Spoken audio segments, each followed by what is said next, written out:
बसपा ने की अपनी पहली सूची जारी, ये होंगे बसपा के प्रत्याशी। जी हाँ दोस्तों, आपने बिल्कुल सही सुना।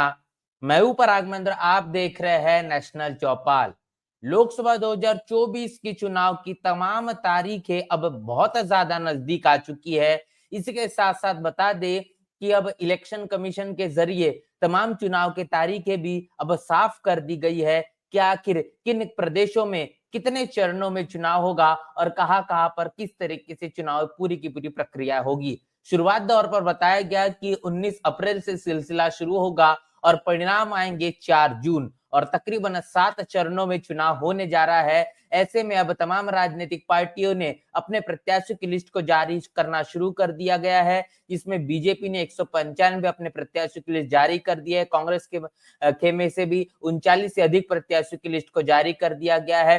तमाम राजनीतिक पार्टियां अब अपने चुनावी इस तमाम 2024 के चुनाव के मद्देनजर रखते हुए पूरी तरीके से तस्वीरें साफ कर दी है। क्या कुछ रणनीतियां होगी। बीजेपी 400 से अधिक सीटें लाने की बात कर रही है। इसके साथ साथ फिर एक बार सबका साथ सबका विकास, ये बात बीजेपी के पाले से कही गई, लेकिन समय के मुताबिक अब गारंटी के आधार पर फिर एक बार मोदी की गारंटी को लेकर बीजेपी चुनावी मैदान में है। कांग्रेस ने शुरुआती दौर पर यह कहने के तय किया था कि इंडिया गठबंधन के जरिए एक बड़ी दावेदारी को पेश करने का काम करेंगे, लेकिन बड़ी दरार अब इंडिया गठबंधन में पूरी तरीके से पड़ चुकी है, जहां पर तमाम राजनीतिक पार्टियां अपने बलबूते पर लड़ने का काम कर रही है। ऐसे में बहुजन समाज पार्टी जिस तरीके से शुरुआती दौर पर यही देखा गया कि अपने बलबूते पर लड़ने की बात कर रहे थे, ऐसे में अब बहुजन समाज पार्टी ने तमिलनाडु में अपने तमाम प्रत्याशियों की लिस्ट को जारी कर दिया गया है, जहां पर बहन मायावती की रणनीति पूरी तरीके साफ है कि चाहे जो हो जाए, अब बहुजन समाज पार्टी अपने रणनीतियों के आधार पर ही चुनाव लड़ेगी और अकेले बलबूते पर चुनाव लड़कर एक मजबूत दावेदारी पेश करने का काम करेगी। ऐसे में आपको बता दें कि अब वो लिस्ट जारी कर दी गई है। इसके साथ साथ तमाम तस्वीरें साफ हो चुकी है कि अब आने वाले लोकसभा 2024 को ध्यान में रखते हुए बहुजन समाज पार्टी ने प्रेस रिलीज कर ये कहने के लिए आगाह कर दिया है और घोषित कर दिया है कि बहुजन समाज पार्टी के पूर्व राज्यसभा सांसद, इसके साथ साथ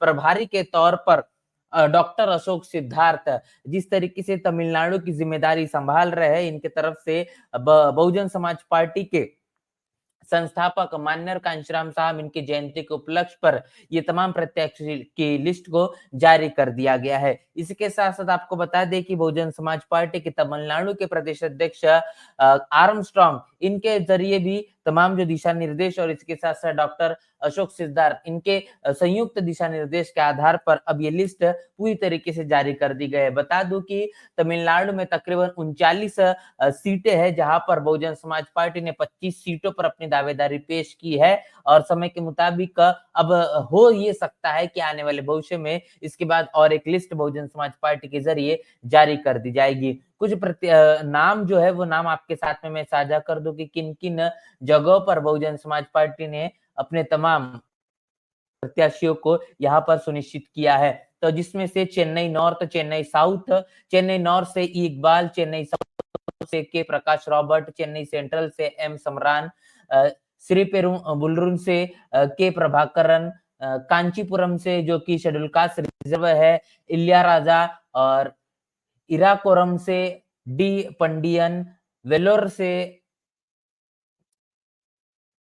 के जैनमी, धर्मापुरी से आर हरि, काल्लकुरिची से एन जीवराजन, सलीम से एम इरोडे से ईश्वरन, तिरुपुरम से वी पलानी और इसी के साथ साथ नीलगिरी से ए गणेश मूर्ति, कोयम्बतूर से के वेलमुरुगन, कारूर से ए अथिर कृष्णन और दीन दिबंगुल से एस नचीमुट्ठू। तो ये मैंने आपको अभी तक के तकरीबन 1 से लेकर तो 16 प्रत्याशी की यहाँ पर नामों को आपके सामने में रखा है। इसके साथ साथ अगला जो यहाँ पर प्रेस रिलीज किया गया, जहाँ पर तमाम प्रत्याशियों के बाकी के नाम आपको यहाँ पर देखने को मिलेंगे।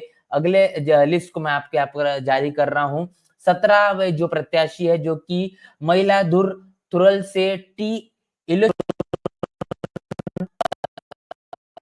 नागापट्टिनम से जे जेथासी, थान जावुर से ए जयपाल, शिवा गंगाई से आर रजनीत कुमार, मादुरई से टी रामापंडी और विरुंधुलम से के सुरेश और रामापथरुम से एन शिवाधरम और टुचिकोरिन से ए मानिक करजन एन कन्याकुमारी से जे विजयानंद। तो तमाम प्रत्याशी है जो कि 25 प्रत्याशियों की लिस्ट बहुजन समाज पार्टी के जरिए जारी कर दी गई है। तो आप समझ पा रहे हैं कि वास्तविकता किस तरीके से बहुजन समाज पार्टी ने रणनीति को पूरी तरीके से साफ कर दिया है। ऐसे में बहुजन समाज पार्टी एकला चलो के सिद्धांत पर तो है, इसके साथ साथ अब तमाम जातीय समीकरण के आधार पर तमाम उत्तर प्रदेश की अगर बात करेंगे तो दलित और मुस्लिम गठजोड़ की बनाने की कोशिश है। ऐसे में तमाम दूसरे अगर प्रदेशों की बात करेंगे तमिलनाडु की, तो तमिलनाडु में बड़े पैमाने पर बहुजन समाज से दलित समाज भी रहता है और दलित समाज ये बहुजन समाज पार्टी का कोर वोटर माना जाता है।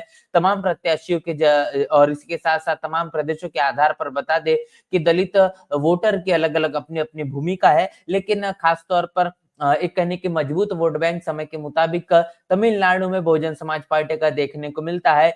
कई ऐसी सीटें जहां पर एक अच्छा वोट पिछले 2019 के चुनाव के दौरान बहुजन समाज पार्टी ने लिया था।